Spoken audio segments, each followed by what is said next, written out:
Okay, welcome to the second session of the Professor Smil lecture. And this time the main topic is the harvesting biomass, including PHYTOMASS.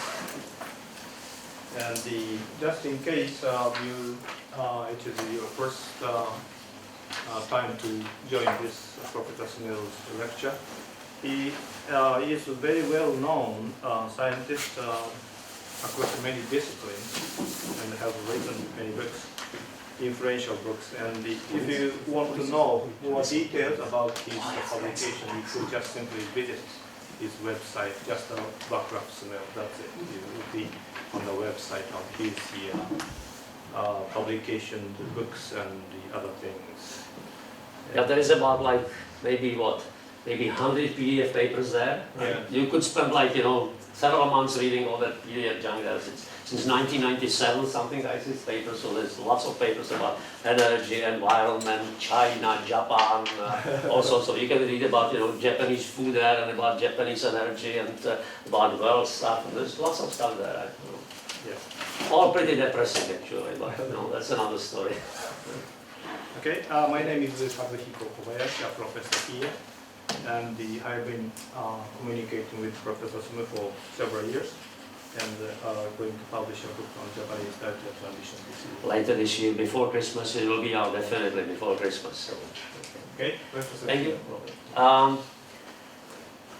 When you ask people, what is the most important energy? Please speak slowly. Yeah.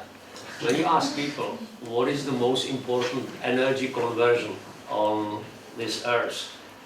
They always say oil now, because everything is about OPEC, oil prices. Oil is now over $100 a barrel, so people are in this. No, of course, the most important energy conversion on this planet is photosynthesis. Without photosynthesis, there's no life. All our food comes directly or indirectly from photosynthesis. Directly when we eat plants, indirectly when animals eat plants, and we eat animals.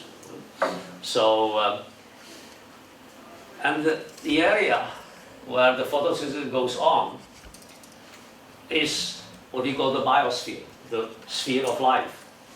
Now, of course, there is biosphere in the ocean, but biosphere in the ocean is much more difficult to monitor than biosphere on the land, because it's very thick, goes down kilometers and kilometers. Most of the life in the ocean is in the surface layer.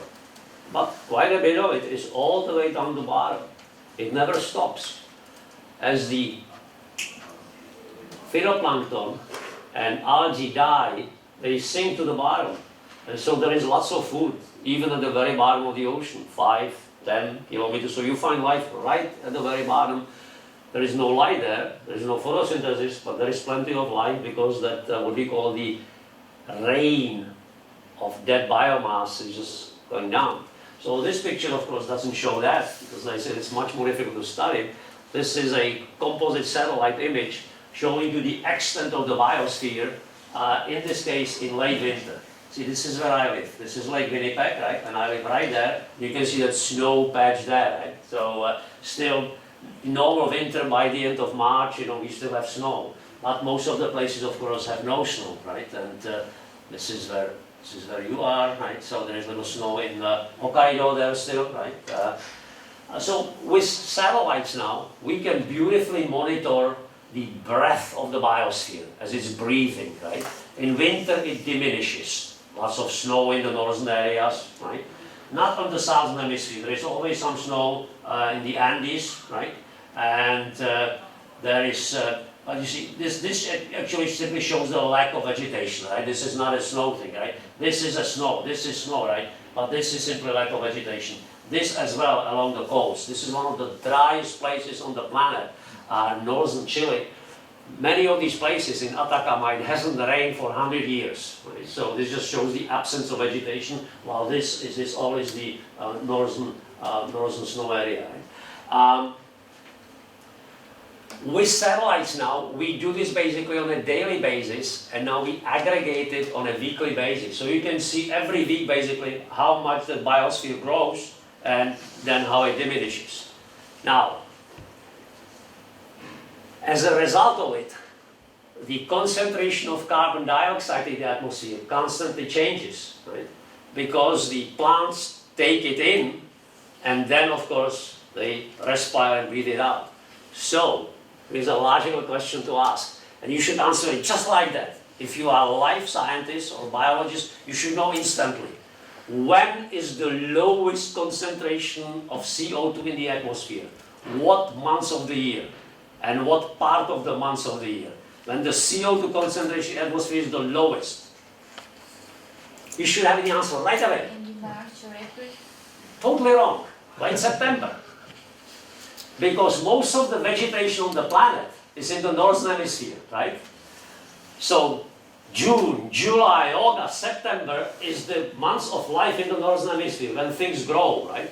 Crops grow, forests grow, really, right? So the largest amount of biomass, new biomass, is created during summer and early fall, right? Now, if it will be crop biomass, it will be actually late August, because by late August we start harvesting it, right? All these things. But most of the new biomass is created in the forests, not in the crops, right? So the peak biomass in the world peaks with the northern hemisphere biomass, which is in mid to late September.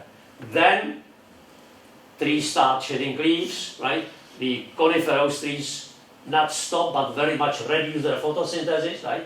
So the bottom comes in late February. In late February, right, the concentration in the atmosphere of CO2 is highest because they exhale, right? In summer they inhale, right? And in winter they exhale. So you could see these things on the monthly chart. We've been measuring it at Mauna Loa in Hawaii since 1958. And then, you know, we've been measuring these in the Point Barrow in Alaska and in the South Pole and in American Samoa. Basically so basically what you look here, you know, here is Point Barrow, Alaska, right? Here is American Samoa, right? And here is South Pole, right? And here is Hawaii. So it's not exactly along the same meridian, but it's pretty much, you know, along the same. So we get the northernmost northern hemisphere, you know, kind of mid in Hawaii, mid in the southern hemisphere, and then South Pole. So we have now, since 58 or 62, we have these measurements of carbon dioxide, and they've been increasing, as you know. When we started to measure in Hawaii, there were 320 parts per million. Now we are more than 390, right? But it's not like that, right? It's like what? It's like this, right? So it's constantly undulates, you know. Minima in February, March, maxima in August and September, and then it goes down, right? So it's an undulating wave which is constantly rising, right? So this is what's happening to global CO2, right? We passed 390 just a couple months ago, and it's inevitable that we will pass 400. It's just inevitable. And that, of course, as you know, is mostly because of the combustion of fossil fuels. At the same time, because there is more carbon dioxide in the atmosphere, this biosphere, that is mostly the forests of Amazon, forests of Central Africa, forests of Southeast Asia, actually are storing more carbon than before. So without the biosphere, if most of the world would be just basically kind of, you know, little grass or desert, we would have probably 420 ppm of CO2 already. Right? Biosphere has been storing considerable amount. So biosphere now is a net sink of carbon. Right? Combustion of fossil fuels is a huge net source, but biosphere is a net sink. Now, how big sink it is, it's very difficult to say, because it depends from year to year on precipitation and temperature. So some years the sink may be 1 billion tons of carbon, next year maybe 2 billion, and next year only 500 million, right? So every year, biosphere is a net sink for carbon it absorbs, but it differs from year to year. Right? Because this is true not only about trees, but also about crops. This means that since 1950s or so, crop yields have been increasing because of the higher levels of CO2. So when we say everything else being equal, you know, if you would have same precipitation, same fertilization, same irrigation, same varieties of plants, same rice, same wheat, still there would have been some increase since the 1950s because there is more CO2 in the atmosphere. And it's very simple, because as you know, photosynthesis could be best described in these terms as a very lopsided exchange of water for CO2. As the stomata open to let in CO2, what happens? The partial pressure of water inside the leaf is so much higher than the partial pressure of CO2 in the atmosphere. So as the stomata, this little mouth open at the bottom of the leaf, the water is just streaming out of it. Do you know what is the typical ratio? How much water you lose, how many moles of water you lose for 1 mole of CO2 you get? It depends what plant you are. If you are C3 plant, you lose more or less than C4 plant. Come on, you must know C3 and C4 plants. So you lose more or less CO2 when you are C3 plant. When you are rice, you lose more than corn. Corn is C4. Of course you lose more, right? C3 plants are inherently inefficient. So how many moles of water you lose for 1 mole of CO2 getting in if you are rice or wheat? 1,000, 1,200, 1,500, 1,800 is huge, right? So you lose 1,000 plus units of water for 1 unit of CO2 getting in. So that's why lopsided exchange is hugely lopsided, right? It's not like, you know, it's not even close like 1 to 2, 1 to 3. It's 1,000 to 1, 1,200 to 1. On the other hand, when you are C4 plants, name me some C4 plants besides corn. What is the most common? Corn is the most common. What is the next most common C4 plant grown worldwide? Sugarcane. Sugarcane, of course, right? So what is the C4 loss?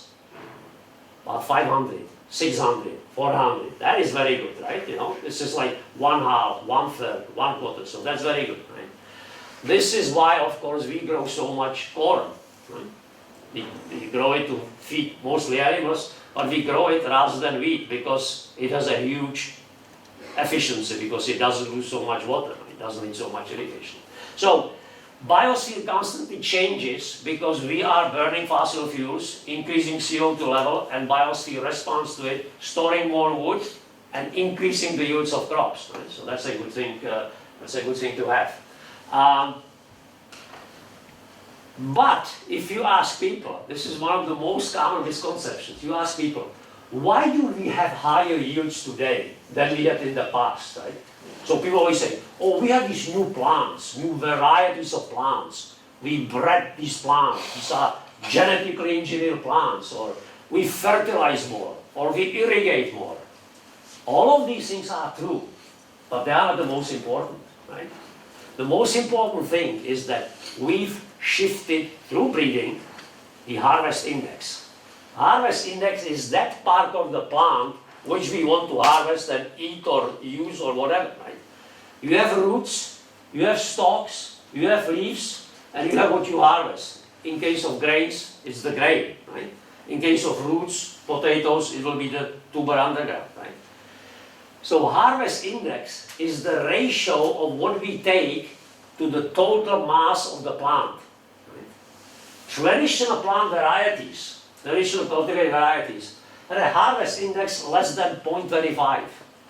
So you took the whole traditional rice and you rip it up and you weigh the roots and stalk and leaves and grain, right? You weigh it all and it weighs 100. Then you take the grain away, just weigh the grain, and grain will be 23, 22, right? Harvest index less than 25%. Right? All traditional varieties, no matter if it was corn or wheat or rice. Right? Then because one thing which we cannot do, and this is where people are mistaken, we cannot increase the efficiency of photosynthesis. Why? Well, it's a result of about 200 million plus years of evolution. That is not changed so easily. But what we can do, we can redistribute the product of photosynthesis within the plant. We can make fewer roots in the plant by breeding.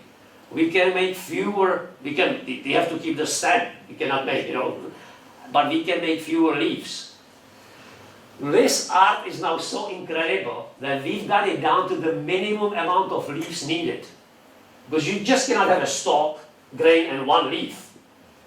That would be too little photosynthesis going, producing that grain, right? But if you have 20 leaves, that's too many, right? So we got it perfect. 7 leaves or 6 leaves. That's what's needed for hyperactivity, right? So we have 6 leaves or 7 leaves. We don't even have 8 or 9, right?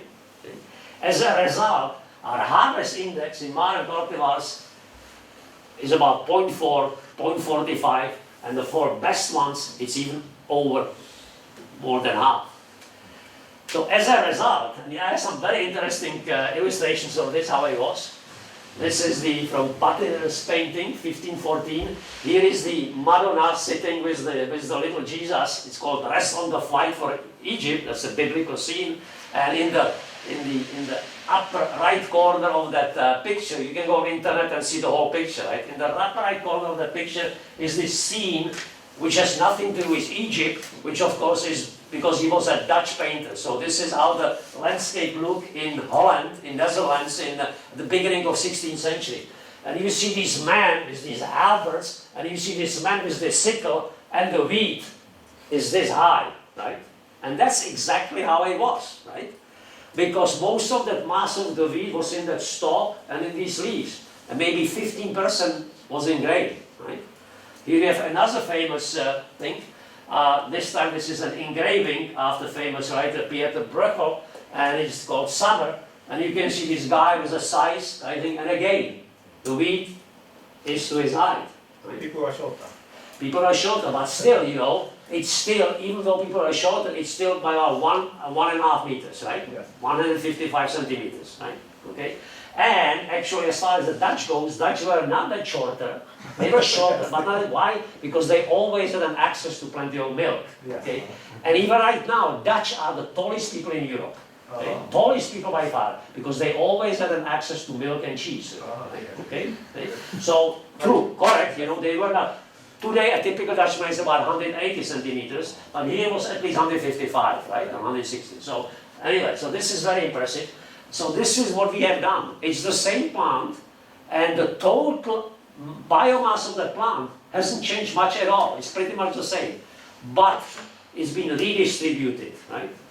Even the roots, you cannot get rid of the roots, but we now have minimum amount of roots needed to keep that plant in place. Minimum, we have one stalk, minimum amount of leaves, and everything goes in there. So, as a result, keep this in mind, and now look at this. Okay? This is just about this from my friend in Kansas, and this is a Kansas wheat just about ready to be harvested. Okay? Okay? 45, one variety called Maris Huntsman is 45 centimeters now. 45 centimeters, right? Typical is about half a meter. So this is when we harvest wheat in Canadian and American prairies. This is what it is. I have even cuter pictures. Japan likes cute pictures, There is a cute picture for you, right? Let's so there you see this little 4-year-old child, right? And it's up to a 4-year-old child, right? So that's what it is, right? So this is the mystery behind the harvest, right? It's part of its breeding, really, but it's not an increased photosynthesis. It's not. If you would have that old variety and fertilize it as we do today, it would be actually taller and less grain. It wouldn't help you at all. Right? So this is the main thing. We changed the harvest index. It's a fundamental trick which we have done. But talking about the fate of the biosphere, there is something which we couldn't do. We couldn't stop many wild natural processes. People think that we are in control of everything, right? Changing the climate. Fires are always going on. And fires are a major force. And actually what we have done, we have increased the frequency of fire through our activities. Right? So fires are of two kinds. Natural, set by lightning, right? And set by people. Deliberate burning of the biosphere. As you see every year, they come to a hefty amount. 2 billion tons of carbon.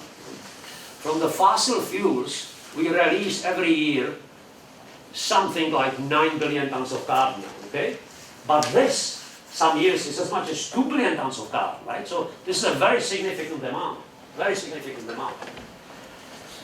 The area where fires are deliberately set, year after year, constantly, is sub-Saharan Africa. They are set in this broad, so here the Sahara is, and so this is called Sahel, right? All the way from Senegal to Eritrea. And they are also set during the opposite season in South Africa. Now, they are not set in every place every year. Some places are burned every year, some places are burned every second year, some every third and fourth, and some places are burned only every 10 or 20 years. But they are set frequently enough that you can see from these satellite images that just, one wall of fire basically coast to coast. Why do people set fires in Africa? Why do they set fires in Sudan and Mali and Nigeria and then Botswana? Why do they do it every year or every third year? Never thought about it as biologists? Never seen pictures like these? This is 2 billion tons of carbon, right? Why do people do that? Why would they set fires? Because these people have animals. And these animals are not fed commercial mixtures of soybeans and corn. These animals are grazing, right? And when the animals are grazing, they have to have access to grass. If you will not burn some of these places almost every year, but some of these places at least 10 or 15 years, what will happen? The grass will start changing into woodland. Woodland will start changing into forest, depending on precipitation, right? But before too long, you cannot graze 10 million cattle in a forest. So the pastoral societies have been always burning to prevent the establishment of woody biomass. You shouldn't imagine that many of these places, especially in pretty dry areas like here, they wouldn't change into tropical rainforest. But woody biomass, shrubs of all kinds, right? So it would be not necessarily forest, but shrubs, woody shrubs. Well, cattle cannot eat shrubs, really, right? So this burning is going on in other continents as well, but to the highest extent here, because these are the largest remaining pastoral population on this planet. These people still derive lots of their livelihood from grazing animals. So this is a very, very substantial process. Then, of course, is the other fires which we do not set. Some years, there are always some fires in the boreal forest, when there is a warm summer in the northern hemisphere, and there are thunderstorms and lightning, so there are always forests burning in the United States, in Canada, in Russia, in Siberia. Right? When there are very dry summers sometimes, the forests are burning even in less northern areas. And these are the famous 2010 fires in Russia. When there were thousands of fires burning in central Russia. Moscow would be right here. So it's just east of Moscow. And the problem is these fire was, as is commonly the problem with fires set by people in Kalimantan. And they set the fires not to keep the forest, to keep the grassland open. They set fire to forest because they want to destroy the forest to plant crops. Okay, so that's a different reason, right? But both in Kalimantan from man-made fires and in Russia from these wild natural fires, the problem was what? Once the forests are burning, the peatland under the forest started to burn. So this is why these forests are so persistent, because the peat bogs were burning, right? So these fires lasted for months and months, right? This is why Southeast Asia is covered by this haze, Singapore, Malaysia, Vietnam, because the forest would burn like in a day or two, be done with it. But that burning of the forest ignites these peat fires, and that peat is, 2, 3, 4, 5 meters deep. And basically peat is what? Peat is young coal. So it just keeps burning and burning and burning. So these, no matter if it's wild, like in this case, or set by people in Africa or in Indonesia, this is a major way how to pump carbon into the atmosphere. Now, people have tried to kind of quantify this, how much we interfere, how much we harvest, by trying to calculate something which has this awful name, human appropriation of net primary production. That is, what part of net primary production, that is net photosynthesis, do people take? Through harvesting crops, through harvesting wood, forest products, right, trees, through harvesting, through fires, which they set as well. So this appropriation, this what people take, has many components, right? Crop is one, forest biomass for lumber, paper is two, and then the fires which people set is the third most important thing, right? And then there are minor things as well, right? You know, people always deforest even without fire, right? So let's say, you know, in Brazil, people want to open land for pasture or for soybeans, so some of them set the fire to the forest, but some of them come and cut down that forest and sell it for pulp or timber. Right? So this appropriation, this human consumption includes many, many processes. Everything simply what you take out of the nature goes into it. And people have done more or less elaborate calculation of this, some simple, some complex.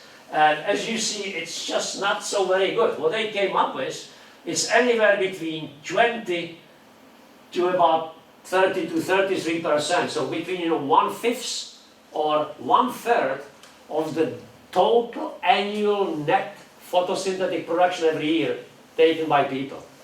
This is huge, right? Imagine we already are taking quarter or a third. You look here even, what is the uncertainty range of it? But that tells you something which just totally throws it out. The uncertainty range, if you look at these things, as little as 3, as much as 55. So what is it? Are we taking just 3% of annual productivity, or are we taking 55? Okay, that's a huge uncertainty. Okay, so you can dismiss these are the extreme things, but even when you remain between like 20 and 35, that's a huge uncertainty. Because if we are taking 20%, we could double it. We could be taking 40%, and still 60% of photosynthetic production would remain for nature, for other heterotrophs, for insects, animals, right? Panda bears, whatever, right? Now, if we are taking 40 already, we cannot double it. Because if you double it, it will be 80, there will be nothing left for anybody else, right? Or anything else. Right? Now, I just finished a new book where I deconstruct all these things. I don't like any of these in calculation. They have too many assumptions, they are too complex, you know, they are just, it depends how you define these things. And above all, they operate with this item, right? They operate as net primary productivity, which is something which you cannot measure directly. There is no way how you can go out and measure net primary productivity of the biosphere. You cannot even go out and measure net primary productivity of a field, of a forest. That is a construct. That is a total mental construct. Because what you can measure, because net primary productivity is what? Well, gross primary productivity minus respiration, right? Yet, that's a wrong approach as well. Because people frequently set it against each other. Plant absorb carbon, and that's photosynthesis. Plants release carbon, and that's respiration. That's wrong. These two processes are going on at the same time, and there cannot be one without the other, right? This is like you cannot exhale without inhaling. I mean, this is the same process, right? So, but we so divide and say, you know, one is good, one stores the carbon, the other is bad, it releases carbon, right? It's nonsense, right? Think about inhaling, exhaling, right? This is just part of one process. As a result, we constantly make assumptions, right, about these things. So typical assumption is that respiration, if you take a large biome, like tropical rainforest, right? Biome, B-I-O-M-E, right? So boreal forest, tropical forest. You take a biome, like a tropical rainforest. So we usually assume that respiration is 50% of gross primary productivity. So that NPP would be 50% of GPP. Who says? On a global scale, it will be 55 rather than 50, or 45, or 42. Billions of tons of carbon going this way or that way, right? Now, to make a long story short, I could spend the rest of this lecture dealing with this. Look at this one. This was actually a Japanese scientist who just simply gathered all estimates of NPP, 251 of them published from 1920 until last year.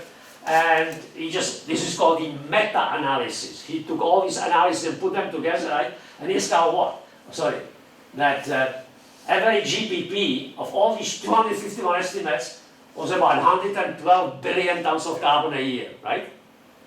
As soon as he published that estimate, well, and his team got a closer look. They didn't know that he published his estimate, put it together. But get closer look and look at this thing, that the new estimate, and I will not go into any details, you can go into the original paper, right? The new estimate could be anywhere between 150 and 175 billion tons of carbon, right? Okay? That's for GPP. Okay? So now you see the problem with calculating this appropriation figure, how much we take. Because that appropriation figure, that percentage of how much we take, depends on the NPP. Right? If NPP is half of GPP, is it half of 110 or is it half of 175, right? That totally changes the denominator. That's a huge difference, really, right? Because if I am taking, suppose I am harvesting every year 40 billion tons of carbon. If I'm harvesting 40 billion out of 110, well, you know that I'm close to half, right? If I'm harvesting 40 out of 175, I'm less than a quarter. That makes a big difference, right? So next time you will see, or people talking about, oh, people are already appropriating half of the NPP.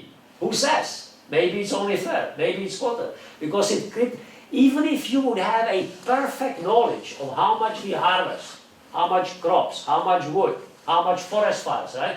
Even if you would have perfect knowledge of that, you still couldn't calculate the perfect appropriation figure because you would have to know what is the perfect GPP, and we don't know that, right? Is it 110, 120, 140, 150, 170? Uncertainty is very huge, right?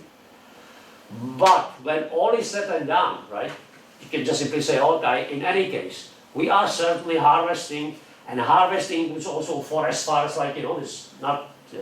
we are certainly taking away from the biosphere maybe 10, 15% at least what it produces, right? And that in itself is quite a bit, right? In global terms, right? And it may be as much as 20. Most likely it's not 40. That was always too much, especially when you consider that gross primary productivity is probably higher than we think. But the fact is that this one species, these 7 billion people now, are taking away from the biosphere every year, from the terrestrial biosphere, I should say, every year they are taking at least 15%, okay?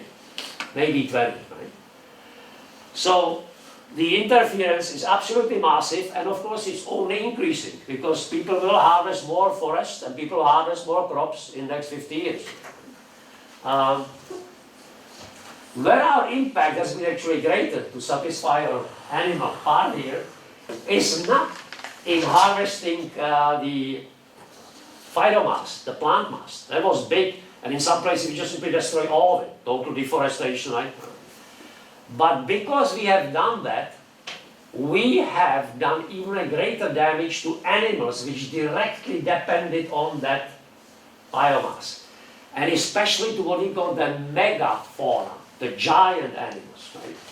When you deforest a Brazilian forest or African forest,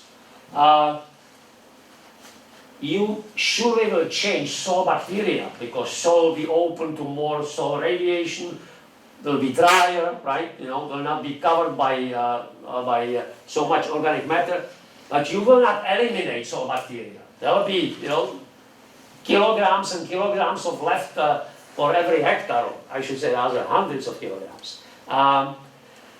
When you do a selective logging, it will affect the population of birds, right? When you make an opening here, opening there, but you will not kill all those birds by selective logging. Right? But when you come and when you start destroying these tropical rainforests on a large scale and converting them to soya beans, like they do in Brazil, well, of course, you will not have many wild animals which lived there before, tapirs or jaguars. If you go to Africa, and if you start burning, as people have been doing all the time, these grasslands, so there are no trees left whatsoever, you will have no elephants.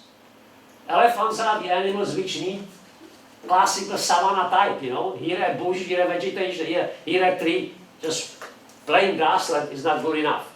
And then of course with elephant it's a direct effect. People just simply come and kill them for their tusks, right? For ivory. The effect of this has been just absolutely amazing. These are the calculations I have done using the best available figures and spelling out all details Alex done. When you look at the mass of the people, anthropomass, in 1900, with 1.6 billion people, there were about 13 million tons of carbon in humans. Right now there are about 2000, about 55. Right? So the human biomass, anthropomass, quadrupled, 4 times in 1 century. Right? Our domesticated animals roughly quadrupled because we have so many more cows, pigs, chickens, but especially, as you see, most of the biomass is in what? Is in big animals, right? Is in cattle, is in cows, right? Either for meat or for milk. Right? There's more than 1 billion of these large animals now worldwide. Right? Hundreds of millions of them in Europe, hundreds of millions in North America, and hundreds of millions of them in Indian subcontinent, right? And then in Australia. It's a huge concentration of cattle. At the same time, of course, we drove down the wild zoomass. There is the mass of, you know, pandas and jaguars and tigers and cheetahs and you name it. Right? And above all, we drove down the biomass of the largest ones, right? It's elephants, to about 1/10 of the level. So if you would be now the extraterrestrial being coming on a spaceship and, you know, studying the planet Earth, you come from a different galaxy. So you would say, well, what is the most important species of life on this planet as far as animals go? It's a planet of cattle. Right? This is the most important. Most of the living mass of animals, right, or heterotrophs, I should say more scientifically, right? Animals, I mean, creatures who cannot photosynthesize and have to eat ready-made food. That's the definition of heterotroph, right? It's not us humans, right? It's not elephants, it's cattle, right? So this is the planet of cattle. The single largest biomass is the big ruminant animals, weighing between 200 and 1,000 kilograms, and either grazing on the grasslands or being fed the mixture of corn and soybeans in feedlots and dairy barns to produce beef and to produce milk. So this is a very, you know, this is an amazing transformation of the biosphere. Most of it happened in the past century. Right? Lots of it is happening slowly before, but most of it happened during the past century. As a result of this, then we shifted the harvest index, then we eliminated almost all wild animals, we set up so many domesticated animals. The human densities, either you measure them as people per square kilometer or the live weight of population. Let's say my live weight is 73 kilograms, right? So you add the live weight per hectare, just change absolutely dramatically. It's unbelievable. Foragers, hunters and gatherers, people who are, you know, hunting animals or gathering roots and plants, right? Look at the density. Basically, 100s or maybe on the order maximum 1 person per square kilometer. You move to shifting cultivation, right? Which still some people do today in parts of Indonesia, right? In parts of just come, cut down the forest, grow a crop for 2-3 years, abandon it, go and cut down another piece of forest, right? And cut down the crop for 2-3 years, right? Once we move to shifting cultivation, this could support 20 to 30 people. Traditional farming, 5,000 years ago, about 5,000 years ago. The dynastic Egypt starts about 2,700 years BC, so 5,000 years before, there's 3,000 years BC, pre-dynastic Egypt, about 100 people per square kilometer. Right? Medieval England, not much more. You see, not much happened between 3,000 BC and 1400, right? The crops were this tall and they had little grade, right? Harvest index didn't change that much, right? So many willing at 150, right? Global mean in 1900 was still about only 200, right? But Chinese mean in 1900 was already about 400. Why? Well, they still have traditional crops. Harvest index was still low, really, right? But they were doing what? Double cropping, even triple cropping, multi-cropping. They were actively using the same area more than once a year, right? So they could support more people per hectare, right? These were the most productive traditional agro-ecosystems in China at the end of 19th and beginning of 20th century, right? Far more productive than in Europe, far more productive in North America. In North America by 1900, we were producing more food than anybody else per capita already, but why?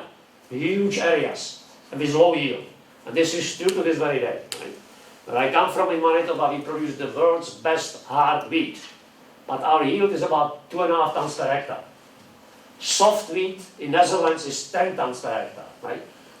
Typical wheat in China is easily 6 tons per hectare. Right? We are only 2.5, right? Because we have this huge area. So we don't go after yield, we go just simply after area. Right? And then the transformation started, of course, because we shifted the harvest index, right? And we put the fertilizers in, and you see the result, right? Global mean in 2000, 400. Chinese mean in 2000, 900. Chinese mean in Jiangsu, Zhejiang, well over 1,000 people, right? Because it's what? Double cropping rice, which receives 200 kilograms of nitrogen per hectare, and it's irrigated, right? So you have 6 tons on harvest, 6 tons as a harvest, right? You have 12 tons of rice. Or in Iowa, right? You get 12 tons of corn, right? Or in Europe, you get 10 tons of wheat, and still you could get some summer crop, because it could be double cropping, right? So this is amazing. We went from, let's say, 0.1 or 1 to more than 1,000, right? So this is how we have intensified the use of the biosphere. And here is my favorite summary table. This is the history of the world in one table. 5,000 BP, before present, right? That's just pre-dynastic Egypt. Beginning of the Common Era, year 1000, 89, and so on, right? Here's the global population for 20 million to 200. We're about 7 billion people right now, right? Here is the energy use. Up to here, it was basically all wood, right? Burning wood, right? From there on, it's burning fossil fuels mostly, right? The economic product, as you see, not much happened, right? It was very low because it was just agriculture.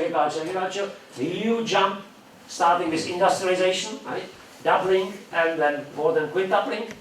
Life expectancy, again, not much happened. People dying, I was talking about it yesterday, people dying of infectious diseases, right? Not surviving to old age, right? Then the eliminated disease, jumping, right? But, so this is up, and this is up, and this is up, and this is up. Now this is of course down, because we have to cut down the biosphere, we have to deforest, right? We have to destroy natural gas, and so this is down, right? So 5,000 years ago, there was more than 1 trillion tons of carbon, more than 1,000 billion tons of carbon in the biosphere. Basically all Europe was one forest, right? All North America was giant forest, right? Except for the prairies, right? And then we cut it down. You look at Europe now, right? And but it's a good news. Forests are coming back, both in Europe and in North America, because our yields have gone up so much that we have abandoned marginal land. Right? Nobody's using marginal land, you don't need it, right? But still globally, we've lost at least something like 40% of the global biomass, PHYTOMASS in the past 3, 4, 5,000 years, right? And the process is continuing. They are still cutting down and burning in Kalimantan or Sumatra, right? They are still deforesting throughout Africa, and they are massively deforesting in Brazil. Also, the rate of deforestation has slowed down. Past year has been the lowest deforestation in Brazil in history. I mean, not in history, but in past 30 years, right? So it has slowed down, right? But deforestation still continues. And we don't know when it will end, because this Brazilian thing, we thought before, oh, maybe they are coming down, but then they came up again, right? Now they are coming down again, so it's very difficult to say. But as I say, the news is not all bad, because forests have made a huge comeback in Europe.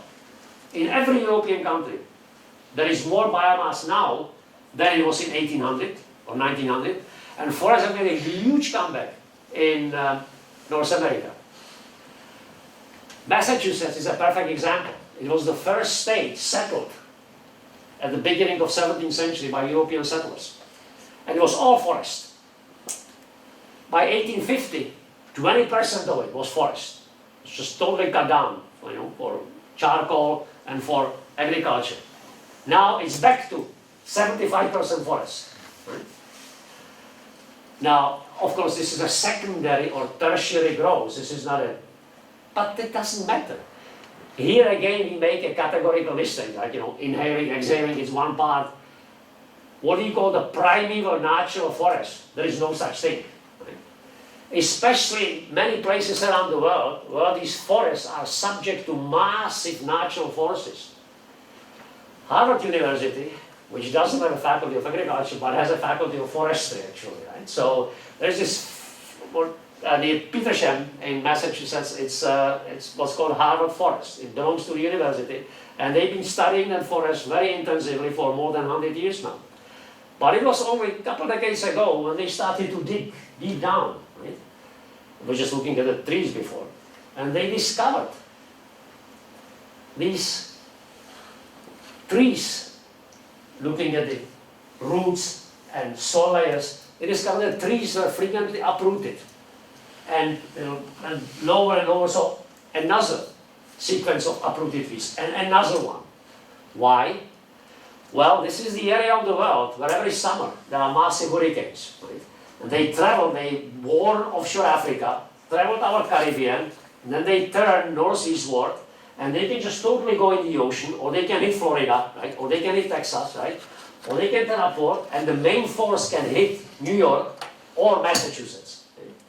Every couple hundred years comes a hurricane of the maximum force, 4 or 5, which hits Massachusetts, and just simply destroys just about every tree inside. So in that Harvard forest, which have been untouched by any burning or agriculture or whatever, they discovered that trees growing there today, right, all of them are post-1650, because all of them were affected by hurricanes in 1670, 1780, whatever. In Europe, it's less frequent, but if you would be French, you would know, about 8 years ago, there was a massive storm. And when French kings established their summer place in Versailles, they built not only the beautiful buildings, but they planted the trees. These trees now, a couple hundred years old, 80% of them were killed by the huge Atlantic storm several years ago. Right? So it's less frequent in Europe to have these massive in Eastern North America. And I want to tell you, of course, about Asia, right? Hurricanes in Asia, these typhoons are, common occurrence. So it's very difficult to have a 500-year-old tree in Philippines. Very difficult. Because typhoons are an occurrence every year, and every few years you get a category 5, right? And it just simply, everything goes down there. So when we look at an old forest, very few forests can live their natural lifespan. You find them only in very dry places, actually, not wet places, and in places not affected by seasonal huge storms. So the oldest trees in the world, where do you find them? In California, right? Bristlecone pine, 4,000 or 5,000 years old. You cannot have a 5,000-year-old tree in France, or England, or Germany, or Massachusetts, or New York, or Florida, right? It just simply would be destroyed. So what do you think is a natural forest? It's just simply the latest addition of the forest which grew on that place. And the secondary forest may not have exactly the same biomass as the primary forest, but it comes very close. We have some beautiful studies of tropical deforestation in Brazil. You leave it, you come back 20 years later, about 70% of biodiversity is back. Provided there is some forest left around. Right? If you deforest everything inside, difficult, right? But if you deforest even a large area, right? But leave a large area next to it, right? And then the seeds will come in and whatever. So there is nothing inferior or bad about secondary or tertiary or quaternary growth. Nature has a tremendous capacity to revive itself, provided there is something left, right? And so this is what we are learning. Even this Brazilian deforestation, the farmers themselves are learning the trick. They built a road before that, and you simply deforested everything, starting from that road. You can see the satellite images. Now they build the road, right, and they leave the staple forest, and then they convert something to fields. Leave it as a staple forest, right? It's better for everybody. Better for farmers, because that remaining forest retains moisture, prevents the desiccation of the large area, right? Desiccation of large area will result in what? In huge evapotranspiration, but in little precipitation, really, right? So, not everything is so bleak. So we have cut into the biomass of the planet quite deeply, especially into zoomass of large animals, right? But unless we will go to 20 billion people, and there's a good chance, we'll never go over 9 billion, right? We might, but we might not.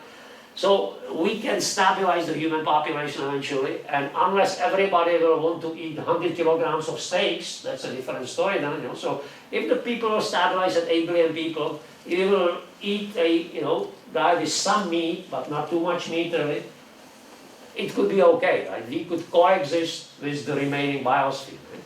But if we will go to 12 billion, and we'll eat like Spanish, 100 kilograms of meat per year per capita, and then there is not much hope for the biosphere.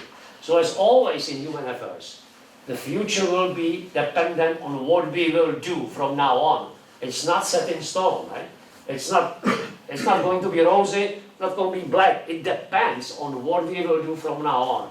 We have not foreclosed all options. We still have the possibility to do right or to do wrong, right? We've done lots of bad stuff already, right? But it's not the end of the story. Have any questions? I think that was the last one, right? Oh, well, wait, that's the one. This is showing about the intensity. This is how you support 400 or 1,000 people per hectare, right? You turn everything into an irrigated field, right? An article, you can see the picture. I had an article in World Agriculture last year about global nitrogen cycle. You can go on my website and you can download this picture there, right? This is genome, right? I mean, could you do more than this, right? It's a total destruction of the biosphere. Okay, there is a tree. There are 5 trees here, right? But basically, it's a total destruction of the biosphere, supplanted by totally not artificial agroecosystem, really, of the intensity which is just mind-boggling. Imagine the amount of energy which went into transforming this, right? This is another of my favorite pictures, right? The soybean harvest in Brazil, right? This is the agricultural industrial scale, right? 30 years ago, these people produced zero soybeans. Now they are producing close to 100 million tons, Brazil, Argentina, and Paraguay, right? Look at that, just sweeping these things. And this all was forest, right? 30 years ago, right? So this is the transformation of the world, right? And this is, of course, another one, that's a sugarcane, which are harvesting to such an extent that Brazilian cars now basically run on ethanol, right? Because they are just harvesting so much of it. So it's an industrial agriculture. And then, of course, the Food and Agriculture Organization, my friend Henning Steinfeld led the team. They published the 2007. They published a big project called Livestock's Long Shadow, because it casts very long shadow on water use, on land use, right, on fertilizer use, on everything, right? So remember, the dominant form of life on the planet is cattle. So if we have more livestock, really, we are more in trouble. It's a very demanding form of life, right? It needs lots of feed, it needs lots of water, right? It needs lots of space, right? So this all depends, right? So less meat we'll eat, the better for us in the future. And then it's my favorite. I've done this about 20 years ago. I laid it out, and this is the most complete picture of nitrogen cycle you could ever find. There are many pictures of nitrogen cycle on the internet. I challenge you to find it more complex than this one.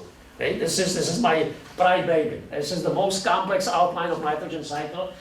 And this is the key cycle behind the life. I mean, you cannot say that nitrogen is more important than phosphorus and phosphorus more important than carbon, but this one is the most complex. This one has so many feedbacks, so many, as you see, between the atmosphere, human activity, soils and waters. And this one is the one which we have interfered with most, people talk about carbon cycle, global warming. Human interference in carbon cycle is relatively small compared to human interference in nitrogen cycle, right? So when you talk about the fate of the biosphere and human interference in life, this is the one which we have messed up most, right? If you want to know more, go on my website and read that article in World Agriculture last year about the global nitrogen cycle. Have any questions? Now, that's it.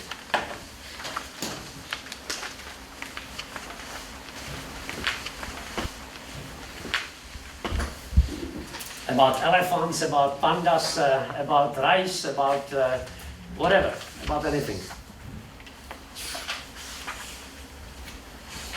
Thank you so much for your nice lecture, Professor. I would like to ask you another topic about the power. Some people argue that the nuclear power is against to the development. How do you think? You know, the opinions don't matter here. You may like nuclear power, I may dislike it, or the other way around, doesn't matter. Nuclear power is dead. Okay? Except in China. China is always an exception, right? In Western countries, even in France now, and France is getting 75% of its electricity from nuclear power. In US, Canada, the last time people ordered new nuclear power plant in US was in 1979. Then, you know, they were building them, so last one was finished 1990s, but they were all ordered before 1979. Right? Since that time, people are saying new generation of nuclear power will come. Right? They say it every year. Right? Actually, people filed some requests, give us permission to restart building. There is one which actually was granted, but nobody's building anything. Not in US, not in Canada. Germany said totally will go out of it, so did Sweden, so did Italy, so did Spain, and France is having now serious doubts as well. Basically, nuclear power in the Western world, North America and Europe, is about as dead as it can be. It was dead, it was semi-dead before Chernobyl. It died once after Chernobyl, and it totally died after Fukushima, right? Chancellor Merkel of Germany said, this is it, right? You know, people are always apprehensive after Chernobyl, after Fukushima. She said, she's a scientist, she's a physical chemist, she's a PhD in physical chemistry. So she came to office as a supporter of nuclear power, right? But after Fukushima, they said, forget it, right? Because in her government is the, what we call in German, the Green Party, the Green Party. And Green Party, of course, is terribly opposed to this, right? So if the major economic power in Europe, number one, Germany, is dead set against it, right? If England is not doing much anything, if America hasn't done anything since 1979, right? If Japan has closed down the shop on all nuclear power plants, right? Even the ones, there's nothing wrong with them, particularly. So what, right? Okay. Russians will probably build some, but that's more kind of a military thing because, you know, they have these, whatever, 6,000 nuclear warheads. So this is what is called this military industrial complex, right? Okay. And then there is China, right? In China, you can do things which you cannot do anywhere else because 8 men say we will do it and that's it, right? Okay. Public opinion doesn't matter, right? There is no civil society. They just simply decide we'll build a nuclear power plant downtown Shanghai. They can build nuclear, not quite. You know, that will be too much, right? You know, but they are building, right? After Fukushima, they got maybe like 5 minutes of second thoughts because imagine if Fukushima would happen in a plant in Jiangsu. Huh? Within 50 kilometers there, you have some like whatever, you know, 20 million people. Huh? Right? This is not like happening in Tohoku, right? The same story, right? However, they are caught. 1.35 billion people. They already are by far the world's largest producer of coal, and they are the largest importer of coal now as well, right? There is never, if they want to truly industrialize the whole country, there will never be enough domestic energy. They already import more oil than Americans as a percentage of total consumption. They are net importer of coal. They are net importer of natural gas, so on and so on. So they think they simply have to develop it, right? In what are some of the most densely populated places on the planet, right? Zhejiang, Jiangsu, Guangdong. Unbelievable density of people, right? You put a nuclear power plant in these places, right? That's asking for it. If you have another Chernobyl or Fukushima with the density of population, mind-boggling, right? But that's where you have to put it. Why? because that's where the water is, right? Nuclear power plant, a tremendous amount of water.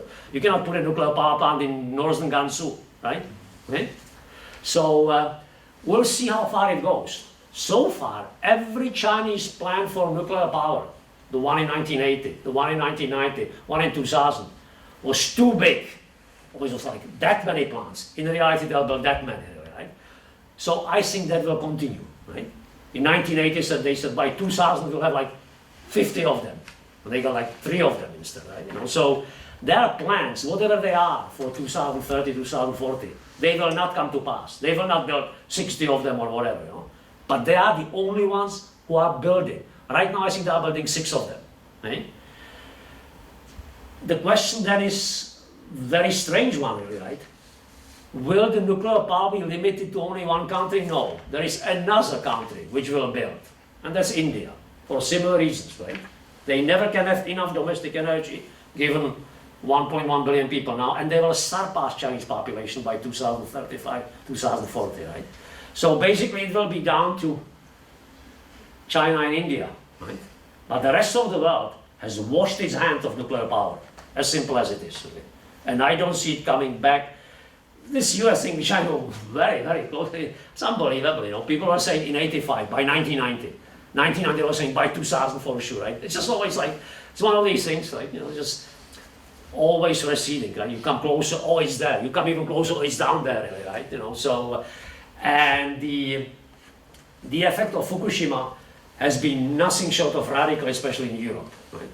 Just think of it again, right? She comes to office as a scientist heavily supporting nuclear power, right?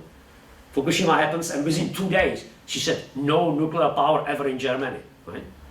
And that was the only party, her party, Conservative Party, supporting nuclear power. Socialists and Green Party were always against it, right?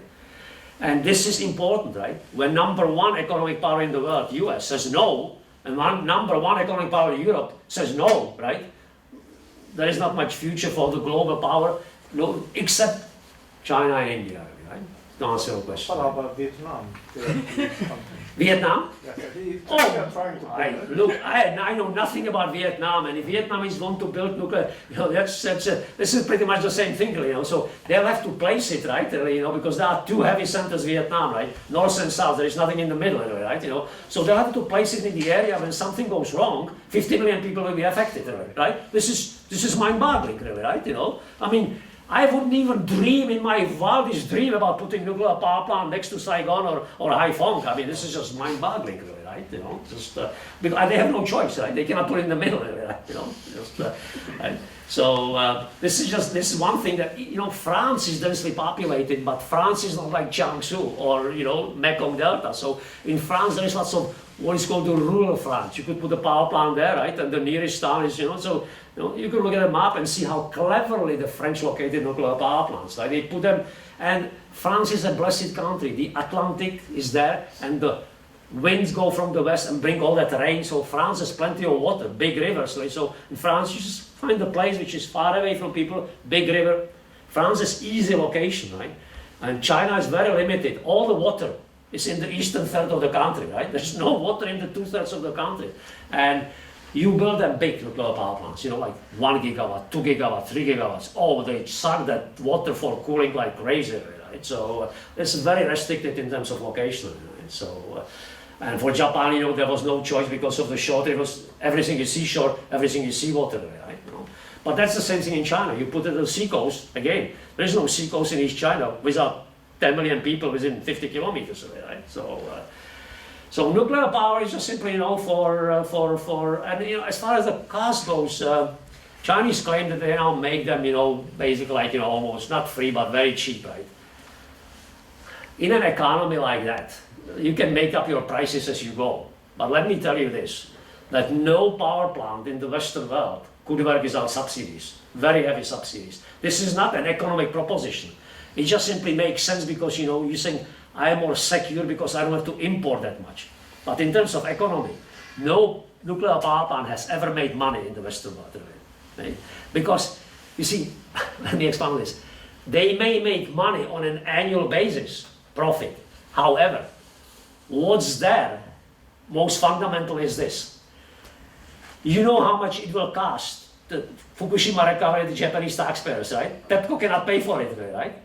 So we've taken care in Western world, this how, saying, here comes the nuclear utility. They say, we will build a nuclear power plant, but the state, no private insurance would insure that power plant. So in the United States, and similar elsewhere, in 1955, so-called Anderson Act, which guarantees that if something happens, the state will pay for all of it.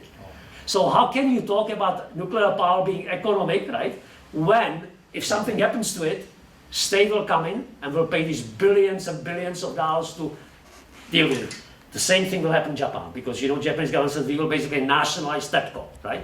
So it will cost Japanese taxpayers like whatever, $200 billion, God only knows, because it will take 30 years to clean this mess, right? So you may make money on a daily operation, right? You know, I buy so much uranium, right? I sell so much electricity, right? I'm making money.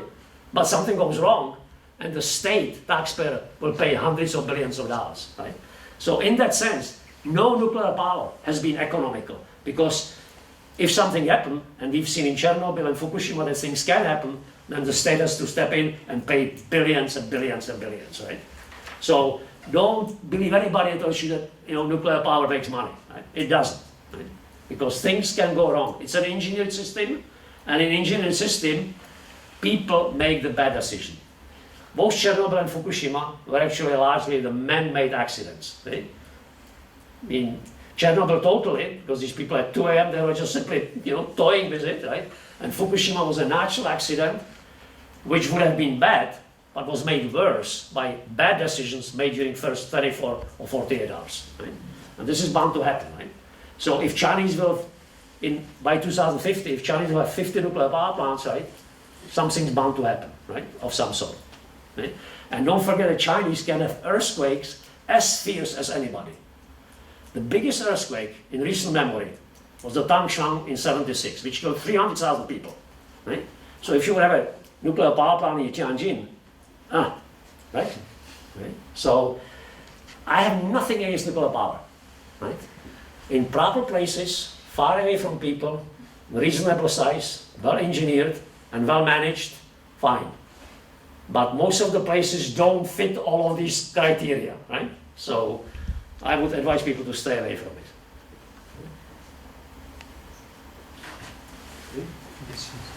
Yeah. Okay. Thank you for your presentation. You mentioned that cattle has a great impact on the CO2 emission, cattle. And yesterday you mentioned that food pattern is changing now, and it's a barriers. Right. I think the importance of cattle is changing now because Hindu people don't eat beef and the Asian prefer chicken and fish. Do you think the importance of cattle is still okay, or is it? You see, this is a tricky question, because it's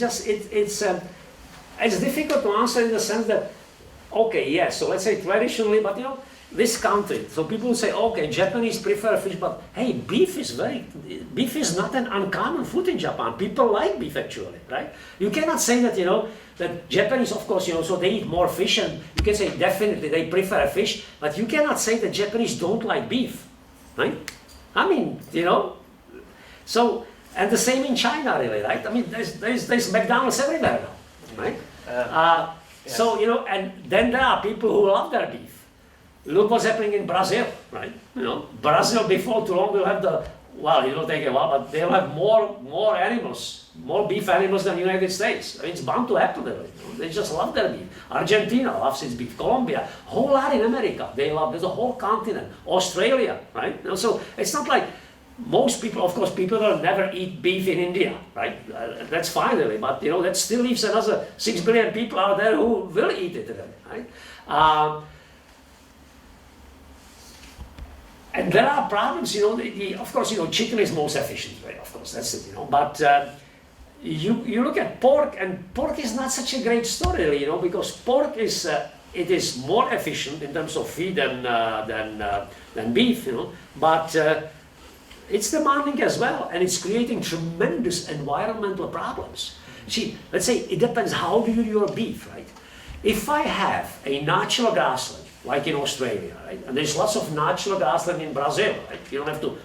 And if I have a beef on that grass, well managed, right? Not overgrazing, what's wrong with that? That's great, right? On the other hand, if I take that beef and put it in a feedlot in Texas, 100,000 cattle, right, and feed it soybeans and corn, that's a different story, right?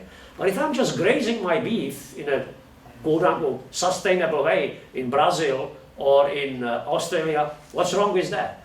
On the other hand, if I take 20,000 pigs in one big facility, right, and breed them in the suburbs of Shanghai or Paris, you know what's happening to water resources, right? Pigs are huge producers of waste, and you have to deal with that waste. You know? So the fact that, you know, people prefer pork to beef, it's not such a great news, really, right? Because, you know, you are changing one problem, feed and overgrazing, for a huge water pollution problem. In fact, you know, the huge, and because everything with pigs is now becoming industrial, because people live in big places, right?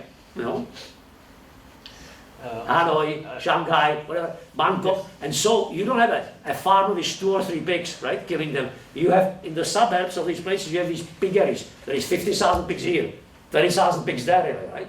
And these are some of the largest sources of nitrogen and phosphate leakage into the environment. So I have a question. Yes, I have a question. Is it hard? It may be hard to say, but what is the most ecological animal livestock? And maybe we can give some, you know, subsidy to this one, and then maybe. Well, you see, if you have to define what it means, you know, as again, excellent question which you can answer, because, you know, what is the most ecological? If you just define by the terms of feed, really, right? Yes. Then it's milk, really, right? You shouldn't even kill it, because as soon as you kill it, you know, it's not so efficient. Right? If you kill it, then chicken, of course, because basically it's 1 to 2, right? 2 units of feed for 1 unit of chicken meat, right? You know, but better yet is not to kill it, right? So that's just because. The best dairy cows in US now produce 1 liter of milk, that is 1 kilo of milk, with about 850 grams of feed, 900 grams of feed. So it's less than 1 to 1, right? You know, and typically you can do it 1 to 1, right? Kilo of feed for kilo of milk, right? You know, from which you can make about whatever 100 grams of 150 grams of cheese, right? And so on. So, you know, dairy would be number 1. Chicken, if you kill the animal, that's chicken. You know, because pork is at least 3 times as less efficient, right? Okay, and beef even more. But beef even more. The beef which you feed, beef which you graze, the feed question doesn't apply. You are not feeding anything away, right? You know, so people should just get rid of this idea that beef is bad per se. Beef is bad if I have 100,000 animals feeding them corn and soybeans, right? That's demanding. Creating lots of pollution and demand the feed from the environment, from agriculture. But if I'm grazing my beef on grassland, right, in the Alps, in Switzerland, or, you know, in Pampas in Argentina, there's nothing wrong with it, because people cannot eat that grass, right? So the grass-fed beef is perfect. We should produce as much grass-fed beef as we can, because that grass otherwise will do what? Well, will die by September and August, and that's it, really, right? And everything will respire, and the cycle will start again, right? So we are not increasing, you know, carbon input into the animal. There's nothing. It's very good to have a grass-fed beef. So, you know, you could put all Hokkaido on the beef, right? Nothing wrong with that whatsoever, right? That's a good beef. There's a good beef and bad beef, right? And, you know, if a small farmer used to have 2 or 3 pigs, that's a good pig. Pig could eat the, you know, waste from the household, right, or anything, you know. But 30,000 pigs in one place, creating all the pollution and being fed all those corn and soybeans, right? That's about as bad as the beef is, right? Except it's more efficient, right? Doesn't need that much of it, right? So it all depends, right? And mind you, you wouldn't want to live next door to these 30,000 pigs. The smell downwind is absolutely overpowering, right? So that's another thing, right? You know, chicken houses are a little bit better, you know, but the big piggeries, not only water pollution, but the smell is just god awful, right? So it's a matter of scale. And don't forget, most people live in big cities, so they will need, you know, growing pigs by 2 or 3 doesn't work. You have to grow them by 50,000 in one place, right? So this is the most industrial. If you look at still, you know, in the low-income countries in Asia, still most of the agriculture is mixed farming, low level, whatever. But growing pigs is the most industrial, growing pigs and chicken. That's done in the same way as it's done in Germany or United States. Same way, right? Huge pig areas, right? Otherwise, how would you supply Bangkok, right? You cannot just do it by 2 pigs here and 2 pigs there, right? So that's coming to Burma before too long. It'll be like 100,000 pigs in one place, and that's it. That's coming, right? So this is the most advanced. Very few people feed cattle in feedlots. Not even in Europe. That's an American thing. US and Canada, right? But everybody's feeding pigs in large quantities in Asia or in Middle East. Those people who eat pigs, right? Most people in the Middle East don't eat pigs, but those people do, right? So it depends what it means, what is most ecological, right? Most ecological is simply not to kill animals and just have daily animals, right? That's most ecological, right? That's, but as I say on the other hand, there's nothing wrong with a cow eating grass, right? Because nobody else can digest that grass, right? Not a pig, not a chicken, not you, right? So in that sense, cows are good, because they eat grass. Yeah. They can digest cellulosic biomass, right? Nobody else can. They cannot. Yeah, but unless you cut the trees to. Well, of course, or unless you overgraze, right? It's just the thing. As I say, if you do it in a reasonable manner, right? You calculate this is the environment which can support 5 cows per hectare, right? This environment which can support only 1 cow per hectare, right? So it has to be totally local, right? Because there is no such thing as grassland and cow. Right? It just depends, right? And if you put a heavy Dutch milk cow, it will need more grass than a kind of, a Indian cow, which is more like a American calf, right? Indian cow could be 200 kilo, right? 200 kilo, this is our calf, right? We slaughter cows in America, cattle or beef, and they are 600 kilo, right? 650 kilo, right? So there's no cow weighing 650 kilo in the Indian subcontinent, right? They would pray to it. It would be just really massive, right? It's always like that, right? The old European horses, the big horses used to be 1 ton in Europe. 1 ton, 1,000 kilograms, right? The big horse in North China is like a donkey, 250 kilo, right? So it's just that's how it is, right? You feed the animals, they grow big, right? You can see them in the American Budweiser beer commercials, these giant horses pulling these wagons, right? These Belgian horses, right? 1 ton, a single horse, right? It's just, Any more questions? Yeah. So you told that, thank you for the presentation, and you told that the conversion of forest to agriculture, and after that, if you keep it for a long time, then 70% biodiversity comes back. But perhaps not all of it, but very large part of it. Just substantial, it's not like 20%, but certainly more than half. That's very encouraging for this study. Provided you leave something next to it, right? I mean, just. But the conversion of forest to agriculture is a very debating issue in the where the deforestation is very high. So it actually depends on how much forest we have. Well, exactly, yeah. Right? So and how much forest you leave, right? The proportion of how much you leave, right? So even though the forestry people that we need actually 25% forest according to our ratio of our country. So if it is more than 25%, then we can go for the use of our forest. But even the forestry people, they always argue that not to use the forest for the purpose of agriculture or something like this. So how will you explain this management system? And another question is that the global climate change actually now enforcing the people to conserve the forest, to enhance the carbon sequestration. So in that sense, they are going for a new management system for conserving forest after every occurrence. So in that case, somehow they are now telling that maybe some agricultural land will be converted to forest for the purpose of this carbon sequestration, and the people will be paid for converting this forest.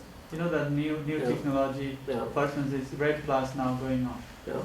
So, in that sense, the huge competition between agriculture traditional, and then other forest activities, that will be a huge problem if they go for this implementing. Because Indonesia is now on REDD+ project, and then some other countries also started. So, what will happen? Because those are heavily deforested area than Indonesia and other African countries. So if the people try to, that United Nations now trying to do that, if they try to convert the agricultural land to the forest, what will happen?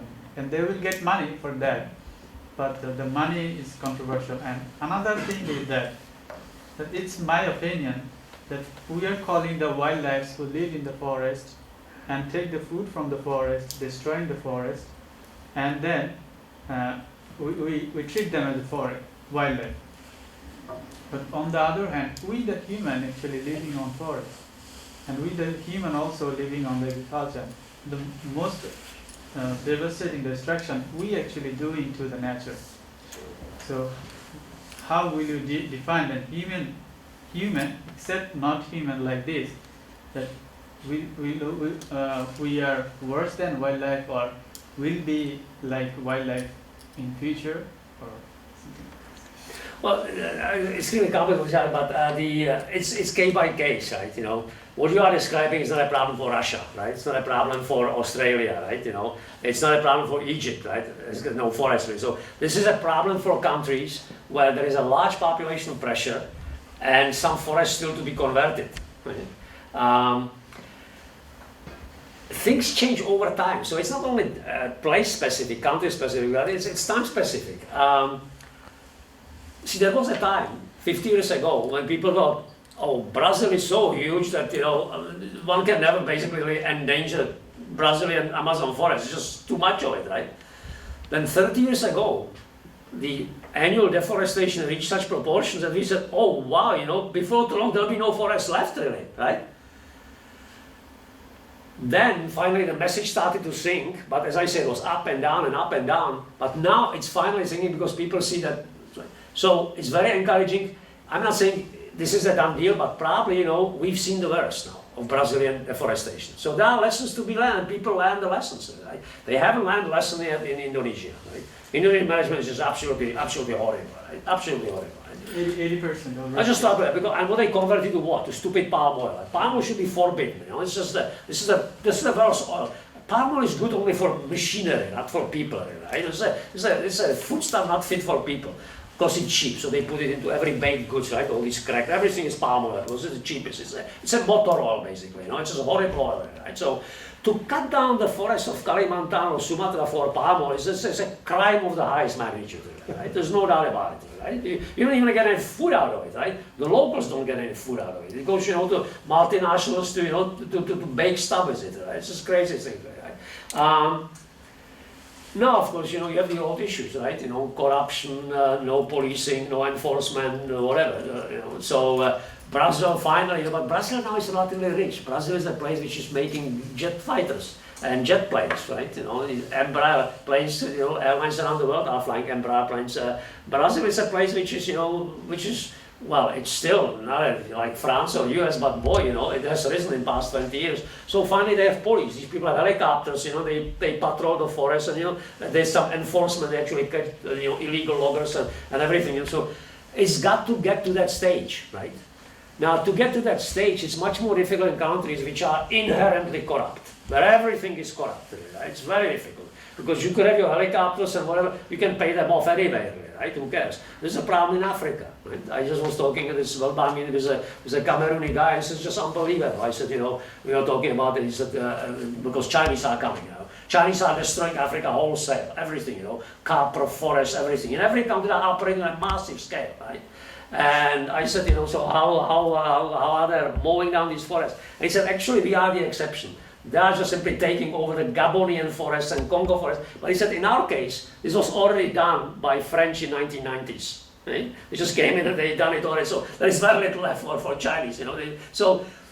And yet Gabon, you know, and Cameroon, actually, these are better off countries in Africa. They didn't have any long civil wars, you know. Cameroon has a relatively stable government, stable being that one dictator lasts for 50 years, like, you know, that's stable. But they were not like, you know, like Sierra Leone or, you know, decades of civil war or whatever, right? Okay? And they set aside huge areas of land for national parks, actually, right? They were the model countries, you know. Right? However, corruption. Right? These people come and cut them down anyway, those forests, right? So this is just the thing. In these countries, so Brazil finally got its act together, and it's really, because they realize, you know, because they have noted some very, very, very fundamental changes. They saw, because these studies are done easily. What frightened them most is this: when you cut these giant areas, and this is now well documented, you get so much more evapotranspiration because the soil is exposed, whatever, yet no precipitation, right? It goes, and especially when you start burning, because when you start burning, this has been known in atmospheric physics for a long time. You get the condensation nuclei, which are very tiny from fires, right? So you have the water condensing of tiny nuclei and never coalesces into drops, right? So there is a tremendous humidity in the air, but there is no precipitation because the droplets are very tiny there, right? So they definitely saw that in these massive deforested areas, right, decline in precipitation. While if they do this reserving some forest, whatever, basically, up to a certain point you can deforest like 20, 30, 40% and still behave like a forest, right? If you cut everything in, then so they finally learned the lesson, right? But as I say, there are many centers of research, and they are now basically owning up to it. They are proud of having it, and they consider now finally Brazil considers that they are the guardians of the human planetary patrimony called Amazon forestry, right? Such a thing is unknown in Indonesia. Cut it down as fast as you can, right? So the attitude has to change, right? And when people have to consider now the payments are a different story though. On that, I'm totally skeptical, right? I mean, the countries have to deal with their own corruption, right? And you can, the main source, right? The Berlin Institute, and they do the annual studies of corruption. So you can see, Denmark, Canada, least corrupt, right? At the bottom, Nigeria, right? The usual suspects, right? And some countries over years changed, and some countries just simply stay down there. But countries have to deal with it. You cannot make countries uncorrupt from outside, right? Countries have to do that themselves, right? But you could pay the countries from outside to preserve that forest, right? Of that, I'm very doubtful. Given the economic crisis in Europe now, and as a recession this year in Europe, right? Given the fact that America is in debt up to here, Japan even up to more here, really, right? Who is going to pay? Who is going to pay these billions of dollars, right? Billions of dollars for this, billions of dollars for that, right? These schemes, plus, even if the money is there, again, if the local thing is corrupt, you may get $500 million to Cameroon, the Camerooni president can promptly deposit it in Geneva Bank, right? And nobody will ever see any of it on the ground, right? Don't underestimate the extent of corruption in most of the world. We are talking about trillions of dollars a year. Trillions of dollars, not billions. We are talking about trillions of dollars. So on that, I will be very doubtful. That forests will be preserved through the commitment of rich countries to set money aside to pay people in the poor countries to preserve them, right? It's a beautiful idea, right? But it will not work on the ground. It will not work on the ground, right? Look at Burma, perfect example. I mean, they were isolated, they were not trading with anybody, yet they were cutting forests by thousands of hectares every minute, right? And illegally exporting it, right? Thai generals paying for it, across the border. Where there is a will, where there is money to be, illegal money to be made, people will do it, right? Cambodia now, illegal logging in Cambodia going on a massive scale, right? Whatever is left, before too long there will be nothing left, right?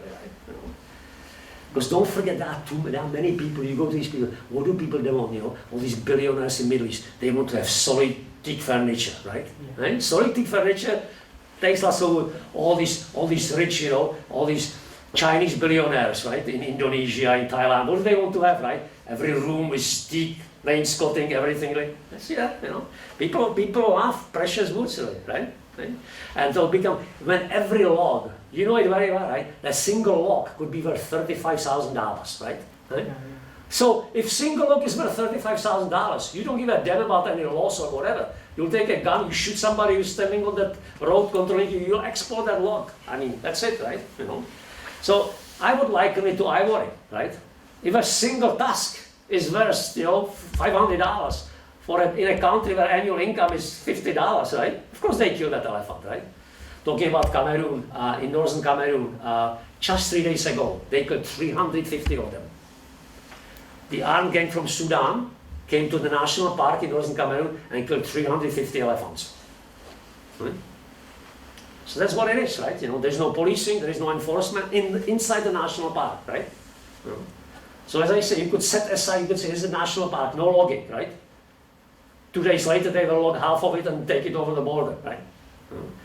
This has nothing to do with intention, this has to do with the countries putting their act together. But it's very difficult to put the act together when one man has ruled for 54 years and there is no public opinion, there is no public pressure, right? Ultimately, countries are ruled half well, not very well, but half well, when the public opinion has something to do with these things. Really. As long as it will not happen, you cannot have a good governance. Because this method of forest conservation is first proposed by the Papua New Guinea scientists. And so far I studied that Papua New Guinea is not so have a good governance even inside their country. But they proposed this one, this method to conserve this forest. So Papua Guinea it's an interesting example. Is that well, you know, they haven't had decades of civil war, right? You know, they haven't had any military juntas. Okay, I wouldn't knock them down. They are pretty good actually. You know, it's not France, but hey, you know, it's not so bad. They've been extremely lucky in the sense they have no people. Okay? So there is no inside pressure, which in African countries is tremendous. You know, because in some African countries it's okay, but in some African countries the population density is just absolutely enormous, and pressure on the forest is extreme, right? Extreme cases being Rwanda, Burundi, right? Uganda, extreme pressure on the forest, right? You know, it's just the best example you can go internet and see it. The famous in Tanzania, the famous Gombe forest, where Jane Goodall started to study chimpanzees in 1960s, right? So this is the most studied case of a primate ever since 1960s, constantly. And you can look, you know, you can look at the pictures of it, just beautiful tropical rainforest, chimpanzees, whatever, you know, and look at a satellite, right, and start moving on that Google thing, right? You will see. So there's the lake shore here, and it's basically like a little rectangle like that, right? And right to that border, you know, there are the fields and villages, you know. So these chimpanzees basically like, you know, it's not like 5 by 20 kilometers or 15 kilometers, and that's it really, right? Right to the border of it, right? And it's one of the most famous national parks in the world, you know, the longest study of chimpanzees in the world. In Africa, it's just unbelievable, unbelievable. Same, you look at the Google maps, look at the space maps of the volcanoes in Congo and Rwanda, right? You know, right to the border of the national park, you know, famous the gorillas, right? It's just unbelievable, the pressure, right? You know, so you don't have that kind of pressure in Papua New Guinea, right? You know, there's a village of 50 people, and then there's like, you know, 300 kilometers of forest and another village of 50 people. And so the outside logging is important, you know, but this is a kind of symbiotic between the outside and inside. When there is a huge inside pressure, it's so much easier than to take it outside as well, right? And this is what's been happening in many of these countries. You know, there's just people opening the roads, and plus the roads. This is just the thing, you see. They just simply were not opening that many roads. Papua New Guinea, many of these places, you get to be parachuted from the sky to get those places, right? While in Africa, they've been just simply bulldozing these roads. Right? Papua New Guinea is kind of not a terrain to bulldoze roads easily. So I think that they've been protected bit by that, right? While in the lowlands of Cameroon or Gabon or Nigeria, you just simply bulldoze the road. And once you bulldoze the road, you get the access. The loggers come in there, right? So the best actually, you know, forget about money from abroad or governance or whatever. Just don't build roads. You build roads, you deforest. As simple as that, basically. I mean, it's more complicated, but this is the most important thing. You know, if you de facto say, you know, what can I do to limit the deforestation, right? Forbid the building of roads, right? If you don't have a road, how you get these logs out, right? You know, you have to have big trucks to, these logs are like, right? You know, diameter like that, right? It would be interesting to know what is the most expensive logs right now, you know, from what is the most expensive logs in Africa, because it will differ, you know, just, but it's just for a single one, huge. And it's so specialized now, like, you know, like what is equivalent, you know what Japanese have, right? Suppose you are a fisherman offshore Nova Scotia and the Atlantic, right? And you are just there trolling, you don't mean anything special.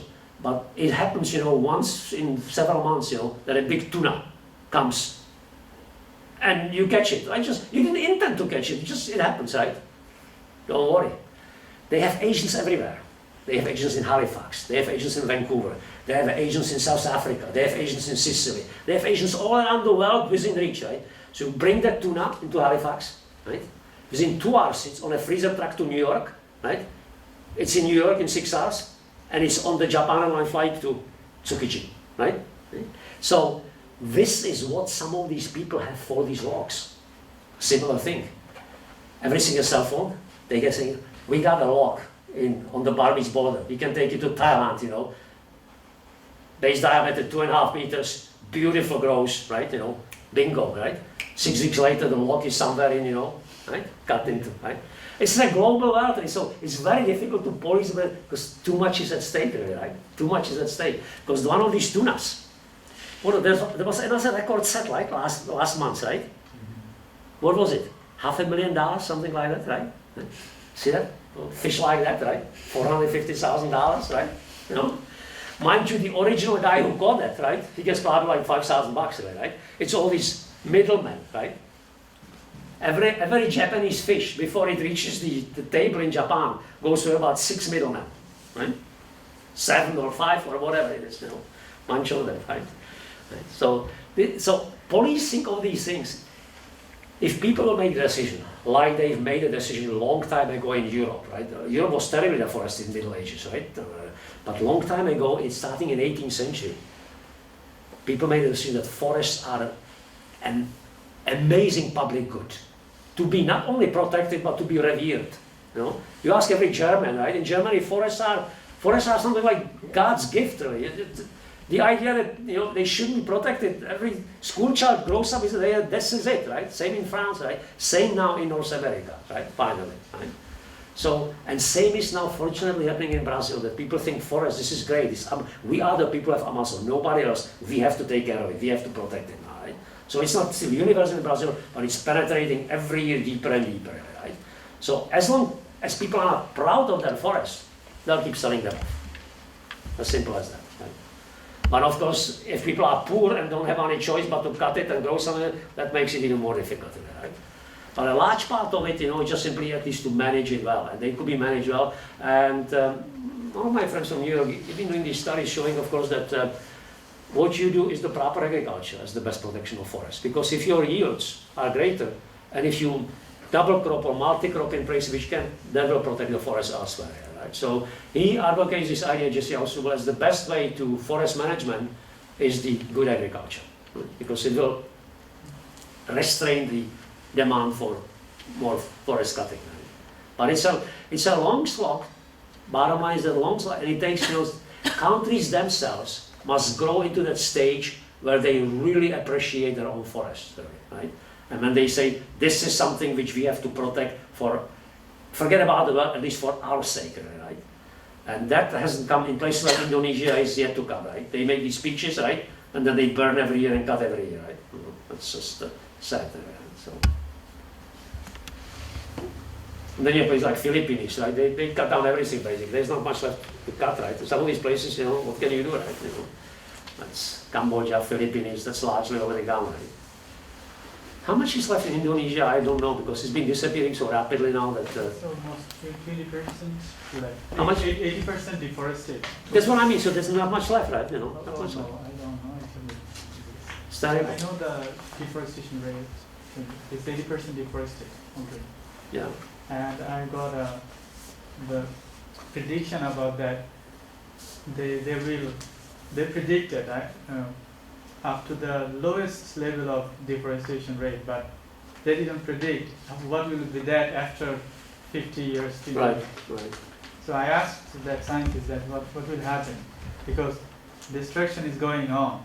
So when this will be totally finished, the forest will be totally finished.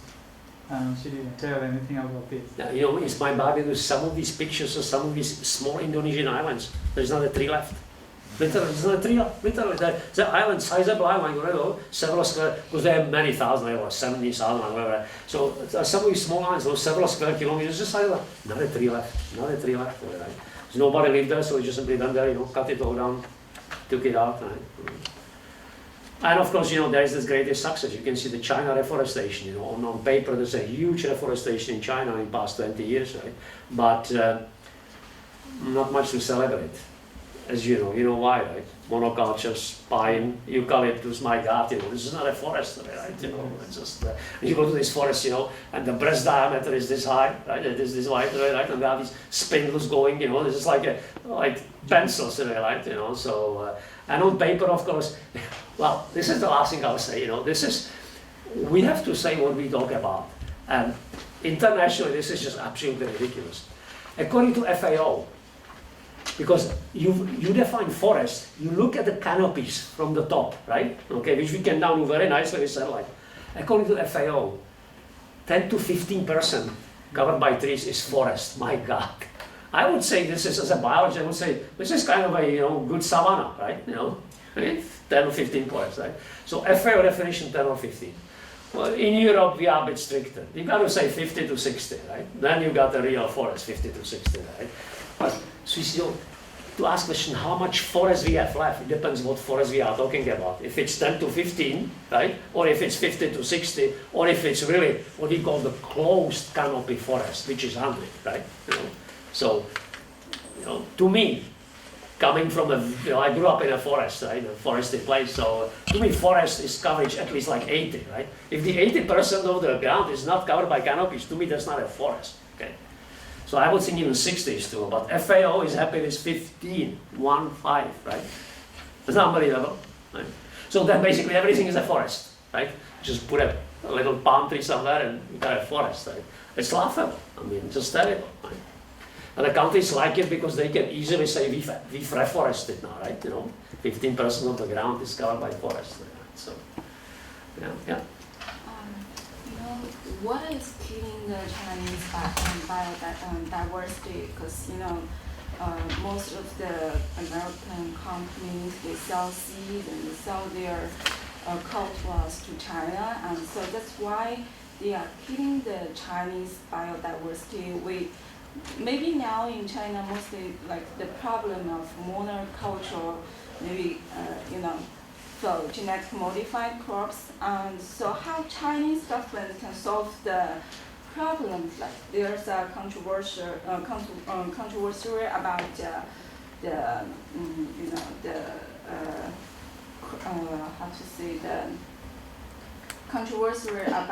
between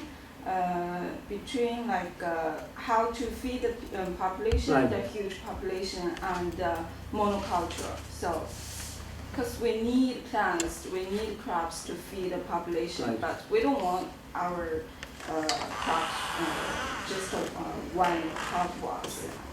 How to solve this controversy? See, the worst problem, this is something I know a great deal about, so we could talk like 2 days about this. The worst problem is that China is not managing its farmland properly.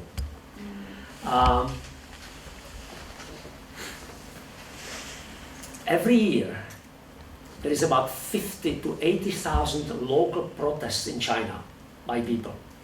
Most of them are why? Because somebody comes and literally takes away their land. Illegal expropriation of land in China is the major social problem. Right? This is what people are protesting mostly against. China has, on the paper, good laws. In reality, terrible laws. Because people come in, county party secretary knows a businessman, they say we'll put in a factory to make zippers to export abroad, we'll take over these fields, right?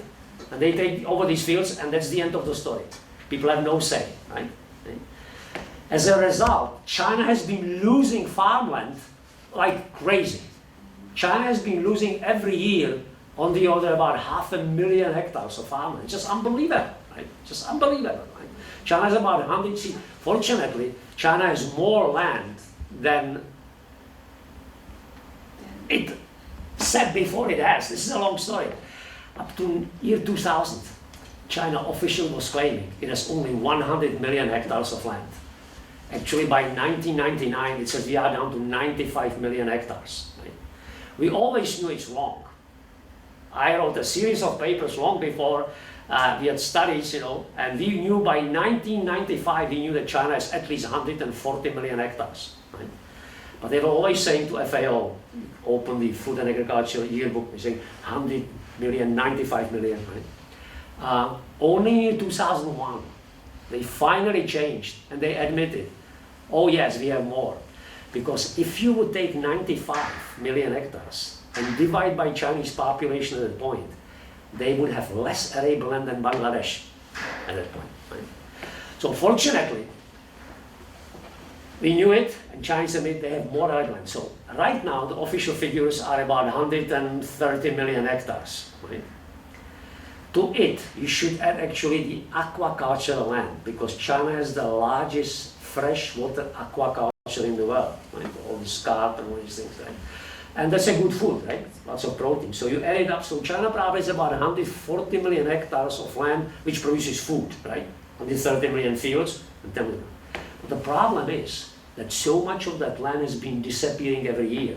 So if it will go as it has been going in past 20 years, China may be down to 100 million hectares in 30 years again, right?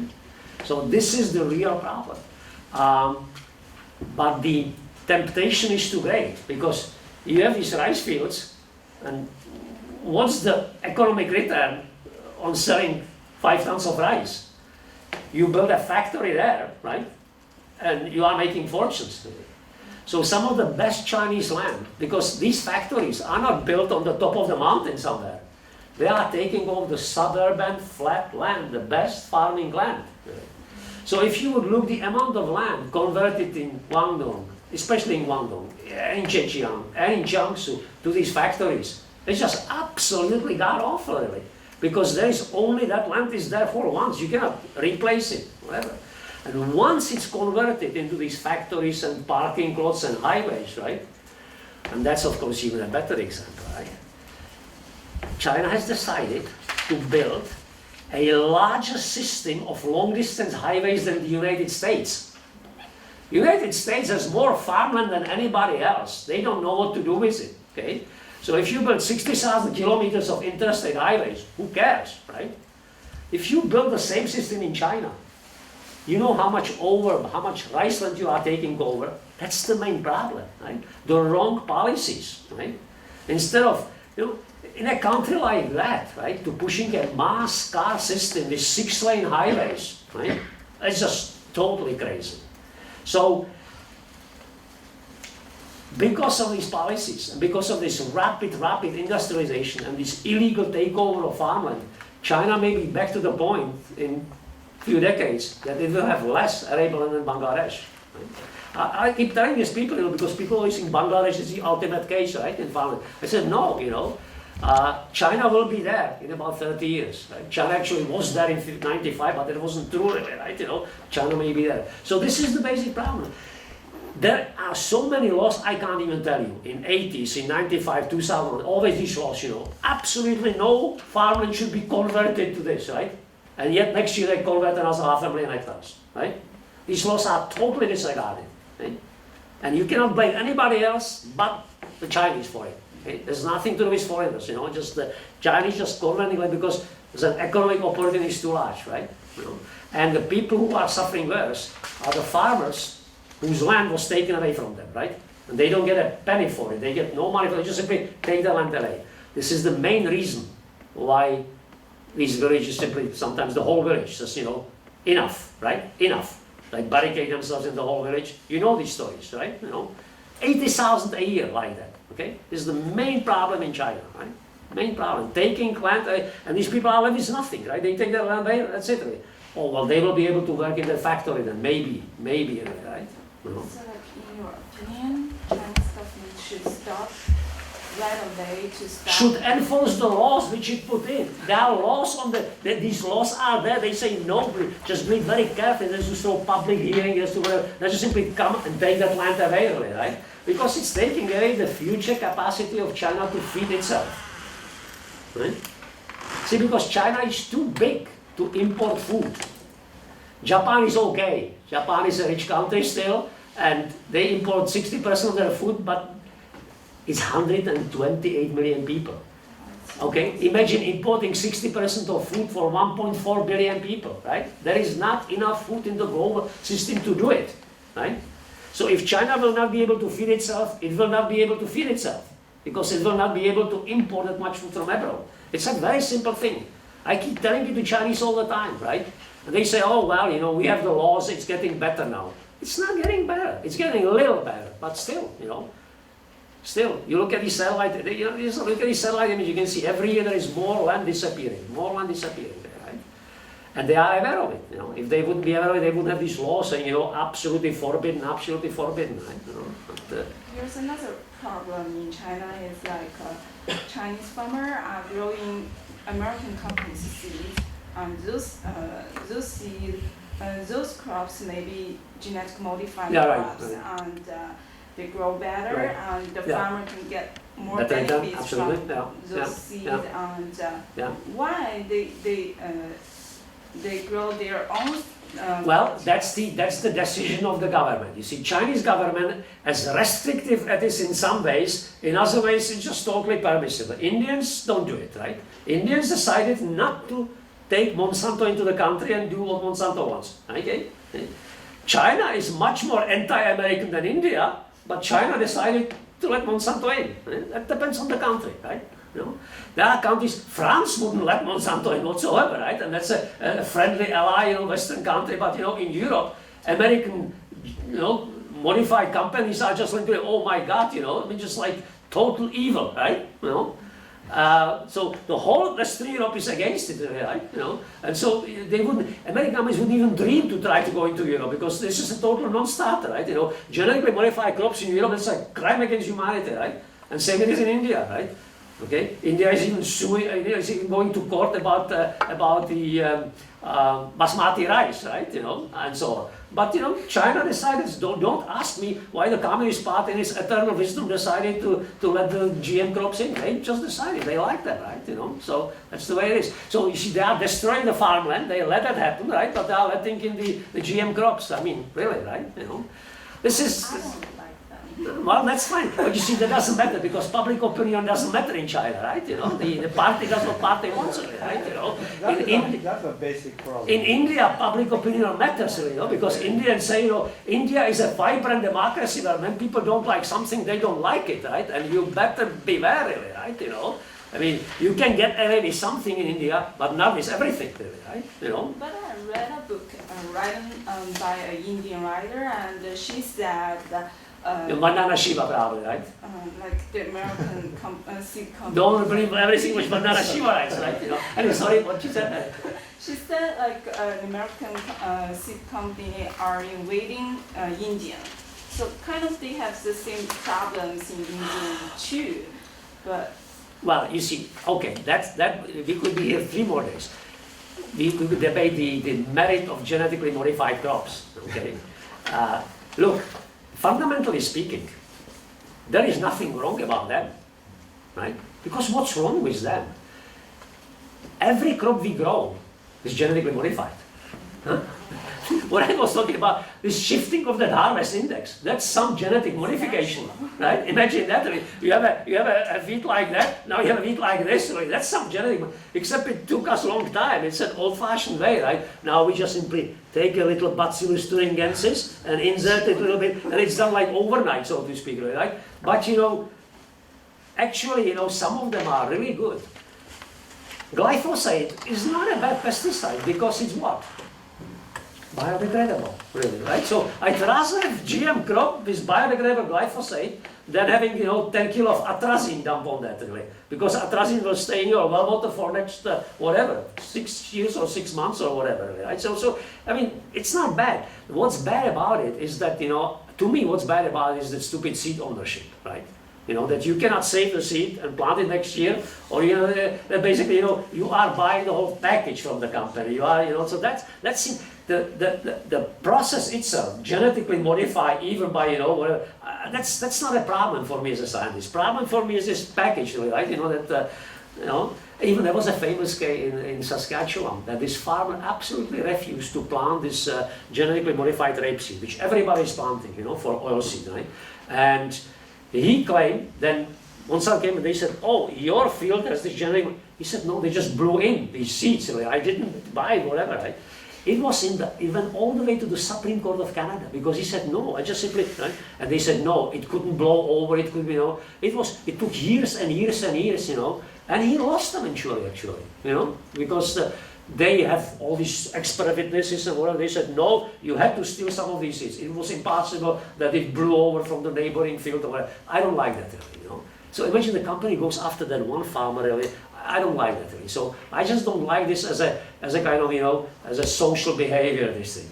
But genetically modified seeds, providing they will need less water, less pesticides, better pesticides, you know, higher yield. What's wrong with that really, right? You know, it's this ownership thing which I don't like really, right? You know, so we have to distinguish carefully, right, between whatever. I agree with this. Ownership is not good really, right? You know, and you cannot save that seed and plant it next year. You got to go and buy that seed again from them. That's kind of, you know, because people, you know, urban people don't realize it, but still this is how it is. Most of the seed around the world is planted from the previous harvest, right? Right? I once talked to Monsanto guy, and they had this estimate, you know, I was surprised, you know, country by country. In some countries, 95% of the seed is just simply the seed saved from the previous harvest, right? That's how it is, really, still, you know. So that's an important thing that shouldn't disappear, right? But to me, that's a secondary issue. Primary issue in China, having so little farmland and so many people, an impossibility to feed itself from imports to the extent South Korea or Japan does, right, is that if I would be running the Chinese show, right, if I would be in Java, I would say, number one thing, no highly productive flat farmland should be touched. You want a new factory, build it on a slope, right, or build it on a reclaimed seashore, right, you know. Most of the Japanese factories are actually built on the, you go to places like, you know, Osaka, Ayala, just all these steel, refineries, all built on reclaimed land from the sea, right? Yeah, but we lost the fishing field. Yeah, but you know, by the way, something must give. There is no, right, you know. But still, for China, we built. So, okay, I think in China they lost the coastal fishery a long time ago, actually. You know, so that's not a problem. So I'd rather you reclaim the land, but this is to me. I'm serious. I'm not joking. You know, if I would run the Chinese show, this would be the number one priority, to preserve every hectare of good, arable, fertile farmland. You know, not to convert it to more factories, because you see, this will blow over. Eventually, you know, China will not be a factory of the world, right? It wasn't 30 years ago, right? It will not be 30 years from now, right? This is a short period in history where China has this dominant position in global manufacturing. It will not have it again 30 years from now, but it will still have 1.4 billion people, and it will still have to feed itself, right? But I think Chinese government now has very conscious about moving the factory from the east coast to central China. Do you know Sichuan province? The apple Sichuan province is the densest, most populated place in China. It's 110 million people. That's the last place where and most of it is mountains, and it's only the basin. So this is the last place where you want to put factories. This is madness. This is madness, okay? This is madness, right? You know? Sichuan, I don't know, in Sichuan you hardly, you know, there's like, what do you call it? There's this much between rice fields. You have to walk on this like that between unless you're a rice field. You put factories there, really, right? I mean, this is crazy, you know? This is just absolutely crazy. Right? Yes. I hope you enjoyed the Professor Smil's very straight of any topic. And that's a good thing about having him to give us a lecture. You know, you should have many material from his website, you think yourself, and if you have another chance, I'm not very sure, you have to meet him, then you make questions. Okay, and this is the end of this lecture, and I appreciate if you join me in thanking him with a big hand. Okay.